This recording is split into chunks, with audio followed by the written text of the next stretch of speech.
Party పలుసనగా కనబడ్డప్పుడు కూడా నాకు దృఢమైన విశ్వాసం కమ్యూనిస్టు భావాజాలానికి ఎప్పుడు మరణం లేదు, కమ్యూనిస్ట్ సిద్ధాంతాలకి చదవలేదు, నాయకత్వం వస్తూనే ఉంటుంది, రావాల్సిన అవసరం కూడా ఉంది.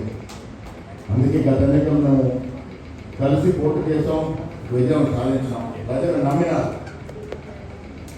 ఈ దేశంలో యాజ్ టోల్డ్ బై రాజా గారు, fascist people are ruling this country, and two people who are the elm of affairs can go to any extent to protect their positions. The most unfortunate thing is, as clearly explained by Rahul Gandhi, there is a vast difference between Hindu and Hindutva. I am a Hindu. I perform puja every day, but I don't pay credit to that Hindutva. And nowadays, if 10th droppers, inter droppers are calling for Hindutva, unfortunately, well educated people are being spread into that Hindutva. This is very unfortunate in the country. ఈ దేశంలో లౌకికవాదం గురించి మాట్లాడితే urban naxalite అవుతా ఉన్నాం, ప్రజాస్వామ్య విలువల గురించి మాట్లాడితే దేశ ద్రోహులు అవుతా ఉన్నాం. Raja garu, I shared a dais with the CPM, CPI people, left political people, this 1.5 months back.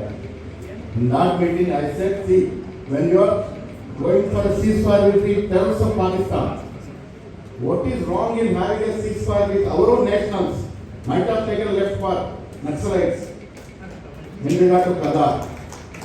I said we should have a ceasefire when the opposition Naxals are ready to surrender their weapons, willing to come into mainstream. We have no hearts to have a ceasefire there. Many of the children and women are being killed now. In Kadar still is going on. The next day, the BJP run TV channels had many debates. One of the debates, Sanjay Narayana also participated. And many of the right wing said that Mahesh Gaur is anti-national, he is an urban Naxalite. That's why he is pleading for the ceasefire. This is what happened in the country.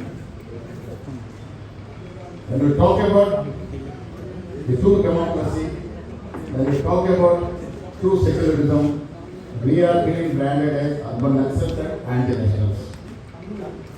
This is the way they are chosen.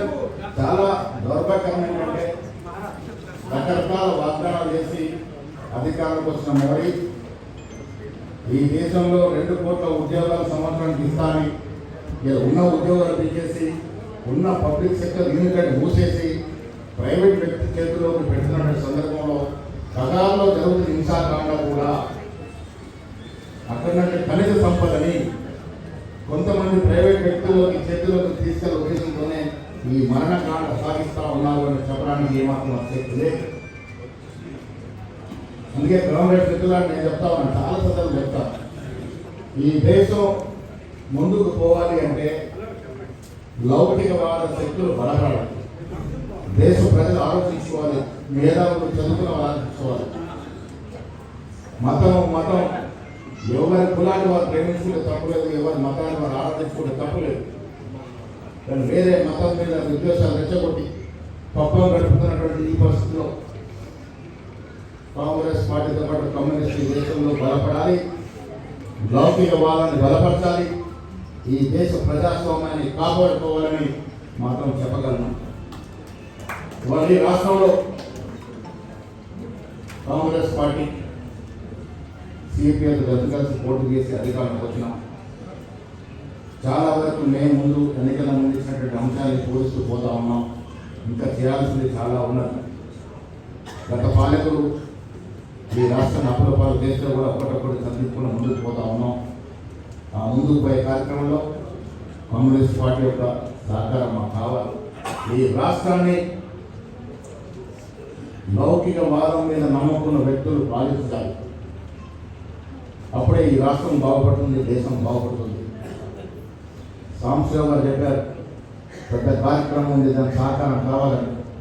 తప్పకుండా ఇది ప్రజాభవనాలు, ఇవి communist ఆస్తులన్నీ కూడా ప్రజలకు ఉపయోగపడేటువంటి ఆస్తులు ఇవి. ఎవరో వ్యక్తిగతంగా విలాసాల కోసం కట్టుకునేవి కాదు. ప్రజల కోసం ఉపయోగపడేటువంటి ఏ కార్యక్రమైనా కాంగ్రెస్ పార్టీ కానీ మా ముఖ్యమంత్రి రేవంత్ రెడ్డి గారు కానీ ముందుండి సహకారం చేస్తామన్న మాట కూడా ఈ సందర్భంగా మనం చెప్తాము. చాలామంది పెద్దలు పూజలు సుధాకర్ రెడ్డి గారు కానీ నారాయణ గారు కానీ రాజా గారు కానీ మిగతా ఉన్న పెద్దలందరూ మాకు స్ఫూర్తిదాయకం. ఊరికే ఈ స్థాయికి రాలేవాళ్ళు. వారు ఈ దాకా వచ్చారంటే త్యాగం, వారి జీవితం అంతా కూడా కమ్యూనిస్ట్ కోసం కారపోస్తేనే వారి స్థాయికి వచ్చినారు. వారందరూ కూడా నాలాంటి వారికి స్ఫూర్తిదాయకమైన మాట చెప్తా ఉన్నారు. పార్టీలు వేరు కావచ్చు, వీళ్ళ రాష్ట్ర కాంగ్రెస్